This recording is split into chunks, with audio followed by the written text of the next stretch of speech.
Dhanik Bharat Educational Institutions, Inter, IIT, JEE, NEET, admission opened. Peddi Sudarshan Reddy మరణంతో జనసంద్రంగా మారింది నర్సంపేట పట్టణం. పెద్ది అంతిమ యాత్రలో వేలాదిగా అభిమానులు పాల్గొన్నారు. పెద్ద ఎత్తున తరలి వచ్చారు బీఆర్ఎస్ శ్రేణులు, కార్యకర్తలు. అయితే అభిమానులను చూసి పెద్ది సుదర్శన్ భార్య స్వప్న కన్నీరు మున్నీరుగా విలిపించారు. అమ్మా, అక్క, మీ పెద్ది మనల్ని వదిలి వెళ్ళిపోతున్నాడే, మీకు వెన్నంటే నిలిచినటువంటి మీ పెద్ది ఇక లేడే అంటూ కూడా ఆమె కన్నీరుగా విలిపించినటువంటి వైనం ఒక్కసారిగా మాత్రం అభిమానులు కూడా తీవ్రమైనటువంటి భావోద్వేగానికి లోన్ చేస్తుంది. పెద్ది వెంట కదులుతున్నటువంటి జనాన్ని చూసి తీవ్ర భావోద్వేగానికి లోనయ్యారు. మన పెద్ది మన అందరినీ వదిలి వెళ్ళిపోతున్నాడే అంటూ కూడా ఆమె రోధిస్తున్నటువంటి తీరును చూసి, ఆమె కన్నీరు విలిపిస్తున్నటువంటి తీరును చూసి జనం ఎక్కడికక్కడ చలించిపోయారు. స్వప్న కన్నీరు చూసి కంటతడి పెట్టారు మహిళలు.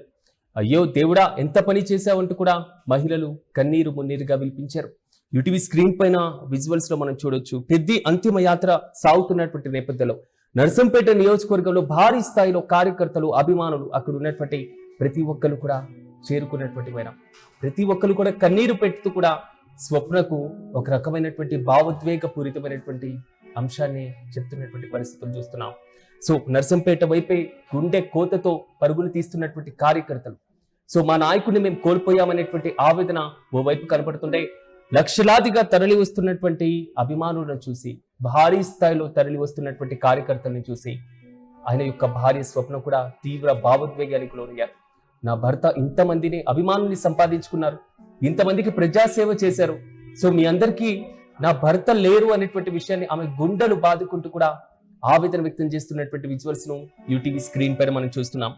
ఆయన యొక్క భౌతిక కాయాన్ని ఆఖరిసారిగా చూసేందుకు గ్రామాల నుంచి, తండాల నుంచి పట్టణం వైపు పరుగులు తీసిన బస్సులున్న, కార్లున్న, బైక్లున్న, ఏది దొరికితే దాన్ని తీసుకొని జనాలు చాలా వరకు కూడా పట్టణానికి చేరుకున్నారు. చివరిసారిగా మన పెద్దలను చూడాలి అనేటువంటి ఆవేదన ప్రతి ఒక్కరిలో కనబడుతుంది. ప్రతి ఒక్కరి కళ్ళు కూడా చెమగిల్లే కనబడుతున్నటువంటి పైన మనం చూస్తున్నాం. ఇది ఇంత భారీ స్థాయిలో కనబడుతున్నటువంటి కార్యకర్తలను, అభిమానులను చూసి స్వప్న ఇంకా భావోద్వేగానికి లోనవుతున్నటువంటి పరిస్థితులు మనకు కనబడుతున్నాయి.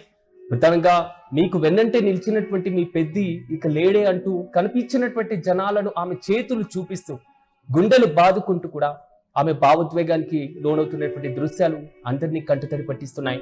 ప్రతి ఒక్కరిని పేరు పేరున పిలుస్తూ కూడా స్వప్న, అమ్మా, అక్క, మీ పెద్ది మనల్ని వదిలి వెళ్ళిపోతున్నాడే అంటూ కూడా అందరి ముందు భావోద్వేగ పూరితమైనటువంటి వాతావరణం, ప్రతి ఒక్కరికి కూడా కళ్ళు చెమ్మగిల్లుతున్నటువంటి వైనాన్ని మనం చూస్తున్నాం. మన పెద్ది మనందరినీ వదిలి వెళ్తున్నారు అంటూ కూడా ఆమె రోధిస్తున్నటువంటి తీరు జనాల్ని ఒక్కసారిగా కలిచివేసింది. సో పెద్ది భౌతిక కాయానికి అంతిమయాత్ర నిర్వహిస్తున్నటువంటి సందర్భంలో, సో పట్టణానికి సంబంధించినటువంటి ప్రధాన రహదారి పైన నడివీధుల్లో వెళ్తున్నటువంటి సందర్భంలో ఆ వస్తున్నటువంటి కార్యకర్తలను చూసి ఇంకా భావోద్వేగానికి లోనవుతున్నారు. ఇన్ని రోజులు ప్రజాసేవ కోసం, ప్రజలకు సంబంధించినటువంటి అంశాలపైన మాట్లాడేటువంటి తీరుకు సంబంధించి, జిల్లా రాజకీయాలకు సంబంధించినటువంటి ఇష్యూలో, పార్టీ పరమైనటువంటి కార్యక్రమాలలో ప్రజలందరూ వచ్చి ఎమ్మెల్యేను కలుస్తూ ఉంటారు. ఏ చిన్న పని ఉన్నా మా నాయకుడు ఉన్నాడు, మా నేత ఉన్నారు అనేటువంటి ఒక ఆలోచన వారందరిలో కదులుతూ ఉంటుంది. కానీ ఇప్పుడు అదే నేతను చూడడానికి ఇంతమంది వచ్చారు అంటూ కూడా స్వప్న ఒక రకమైనటువంటి భావోద్వేగానికి లోనేటువంటి దృశ్యాలు మాత్రం సోషల్ మీడియాలో ప్రతి ఒక్కరిని కూడా ఒక రకమైనటువంటి ఆవేదనకి గురి చేస్తున్నటువంటి వైనాన్ని మనం చూస్తున్నాం. తన జీవితాన్ని ప్రజాసేవకు అంకితం చేసినటువంటి తమ నాయకుడిని చివరి వీడ్కోలు పలకడానికి భారీ స్థాయిలో జనసందోహం అక్కడికి వచ్చినటువంటి తీరు. కానీ ఎంతమంది ఉన్నా, ఎంతమంది వచ్చినా స్వప్నను ఓదార్చడం ఎవరి వల్ల కావట్లేదు. స్వప్న తన భర్తను కోల్పోవడం మాత్రమే కాదు, స్వప్నక్క మన పెద్ది లేరు అంటూ కూడా కింద నుంచి కార్యకర్తలు ఆమెను పిలిచి మరింత ఓదార్చేటువంటి ప్రయత్నం చేసిన, ఎంతమంది వారి కుమారుడు చేయి పట్టుకొని ఓదార్చేటువంటి ప్రయత్నం చేసినటువంటి దృశ్యాలు కూడా మనం చూస్తున్నాం. ఓవైపు పెద్ది భౌతిక కాయాన్ని తీసుకెళ్తున్నటువంటి దృశ్యాలు, అంతిమయాత్ర సాగుతున్నటువంటి పరంపర. ఇలాంటి సందర్భంలో పార్టీ పరంగా అండగా ఉన్నటువంటి కార్యకర్తలందరూ కూడా పెద్దిని చివరి చూపు చూడడానికి వచ్చినటువంటి పరిస్థితుల్లో స్వప్న ఇంకా భావోద్వేగానికి లోనవుతున్నటువంటి దృశ్యాలు మనం చూస్తున్నాం. కానీ నర్సంపట్నం నియోజకవర్గం మొత్తం కూడా ఒకే ప్రధానమైనటువంటి నినాదాలు కనబడుతున్నాయి. పెద్దన్న అమర్ రహే అనేటువంటి నినాదాలు ఓవైపు చేస్తుంటే, మన పెద్ది అన్న ఇక లేరు అంటూ కూడా ఓవైపు పూర్తి స్థాయిలో భావోద్వేగ పరిస్థితులే కనబడుతున్నాయి.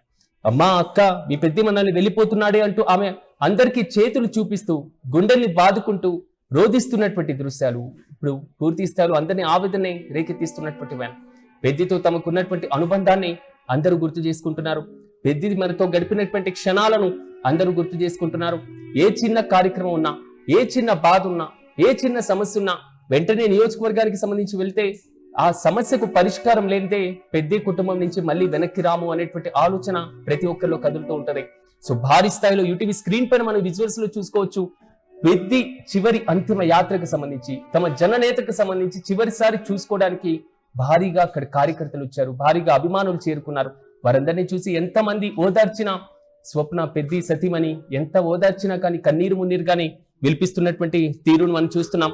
ఎందుకు ఇలాంటి పరిస్థితి వచ్చింది, సో ఎందుకు ఇలా జరిగింది అనేటువంటి ఆలోచన మాత్రమే ప్రతి ఒక్కరిలో కనబడుతుంది. అయ్యో దేవుడా, ఎంత పని చేశావో, మాకు అండగా ఉండేటువంటి నాయకుడిని ఇలా తీసుకెళ్తావా అంటూ కూడా ప్రతి ఒక్కరూ ఆవేదన వ్యక్తం చేస్తున్నారు. కన్నీరు మున్నీరుగా విలిపిస్తున్నటువంటి తీరును చూస్తున్నాం. ఏ చిన్న ఆపద వచ్చినా నేనున్నాను అంటూ ఒక రకమైనటువంటి భరోసాని కల్పించేటువంటి ప్రయత్నం పెద్ద చేస్తూ ఉంటారు. సో భారీ స్థాయిలో ఒకసారి యూటీవీ స్క్రీన్ పైన మనం చూద్దాం. సో అది చెప్పడానికైనా కొన్ని కీలకమైనటువంటి అంశాలు, రాజకీయపరమైనటువంటి అంశాలు అన్నిటిని పక్కన పెట్టేస్తే, ఒక సతీమణిగా ఆయన చేసినటువంటి ఉద్యమంలో, ఆయన చేసినటువంటి ఏదైనా కీలకమైనటువంటి అంశాలలో, రాజకీయపరమైనటువంటి కార్యక్రమాలలో, రాజకీయపరమైనటువంటి ఇష్యూస్ లో, ప్రజా సమస్యలపైన పోరాటం చేసేటువంటి సందర్భంలో వెన్నంటే ఉన్నటువంటి స్వప్న చివరి క్షణాలు, అంటే పూర్తిగా ఆయన యొక్క చివరి అంతిమ యాత్రలో మాత్రం జీర్ణించుకోలేకపోతున్నటువంటి దృశ్యాలను మనం చూస్తున్నాం. ఎంతమంది ఓదార్చిన చేతులు చూపిస్తూ ఆయన పార్థివ దేహం వైపు, మనల్ని వదిలి వెళ్ళిపోయారు, మీ అన్న మనల్ని వదిలి వెళ్ళిపోయారు, నన్ను వదిలేసి వెళ్ళిపోయారు అనేటువంటి రీతిలో ఆమె ఆ ఆవేదన పూరితమైనటువంటి కన్నీరు మున్నీరుగా విలిపిస్తున్నటువంటి తీరు మాత్రం అందరినీ కళ్ళు చెమ్మగిలేలాగా చేస్తున్నటువంటి పైన. సో పెద్ది కుమారుడు కూడా పార్థివ దేహానికి పక్కనే ఉన్నారు. అందరికీ ఆయన కూడా రెండు చేతులు జోడించి నమస్కరిస్తూ కూడా అంతిమయాత్ర సాగుతున్నటువంటి దృశ్యాలను మనం చూస్తున్నాం. కానీ ప్రధానంగా పెద్దితో ఉన్నటువంటి పోలింగ్ బ్యూరో సభ్యుడిగా, పార్టీకి సంబంధించినటువంటి ఉమ్మడి జిల్లా అధ్యక్షుడిగా, కీలకంగా దాదాపు 8 ఏళ్ల పాటు ఆయన జిల్లాకు సారథ్యం వహించినటువంటి సందర్భం, కేసీఆర్ కు అత్యంత విశ్వసనీయమైనటువంటి ఒక సైనికుడని చెప్పుకోవాలి. ఆ సైనికుడిగా వ్యవహరించినటువంటి తీరుతో జిల్లా వ్యాప్తంగా ఉన్నటువంటి రాజకీయాల్లో తనకంటూ ఒక ప్రత్యేకమైనటువంటి స్థానాన్ని సంపాదించుకోవడం, రాష్ట్రంలో పార్టీ అధినాయకత్వం ఎస్పెషల్లీ తనని గుర్తించిందంటే ఇంతకంటే బహుశా ఏ నాయకుడికి ఏదైనా కావాలా అనేటువంటి ప్రశ్న కూడా తలెత్తుతున్నాయి. సాధారణంగా చూస్తున్నాం మనం, పెద్ది సుదర్శన్ రెడ్డి ఇన్ని రోజులు అనారోగ్యంతో గురైన పార్టీ అధినాయకత్వం మొత్తం కూడా ఆరా తీస్తుంది అంటే, పార్టీకి సంబంధించిన అత్యంత కీలకమైన మాజీ మంత్రులు కేటీఆర్, హరీష్ రావు వీళ్ళందరూ కూడా హాస్పిటల్ దగ్గరే ఉన్నారంటే, ఆయన ఆరోగ్య పరిస్థితి పైన అప్డేట్ ఎప్పటికప్పుడు కేసీఆర్ తీసుకుంటున్నారంటే, స్వయంగా వచ్చి ప్రతి ఒక్కరు కూడా కుటుంబ సభ్యుల్ని పరామర్శించారంటే, పార్టీలకు అతీతంగా మంత్రి సీతక్క కూడా వచ్చారు. సో పరామర్శించినటువంటి వైనాన్ని మనం చూసాం. ఇలాగ కీలకంగా ఉన్నారంటే పెద్ది పోషించినటువంటి పాత్ర చాలా కీలకమని చెప్పుకోవాలి. నాయకులు చాలా మంది వస్తుంటారు, పోతుంటారు, కానీ ప్రజల గుండెల్లో ఒక చెరగని ముద్ర వేసి కుటుంబ సభ్యుడిలాగా అందరి అభిమానాన్ని సంపాదించుకునేటువంటి నాయకులు కొందరు మాత్రమే ఉంటారు. అటువంటి అరుదైనటువంటి ప్రజా నాయకుడు నర్సంపేట మాజీ ఎమ్మెల్యే పెద్ది సుదర్శన్ రెడ్డి కూడా ఒక్కసారిగా ఆయన అస్తమించడంతో నర్సంపేట నియోజకవర్గం మొత్తం కూడా శోకసంద్రంగా మునిగిపోయింది.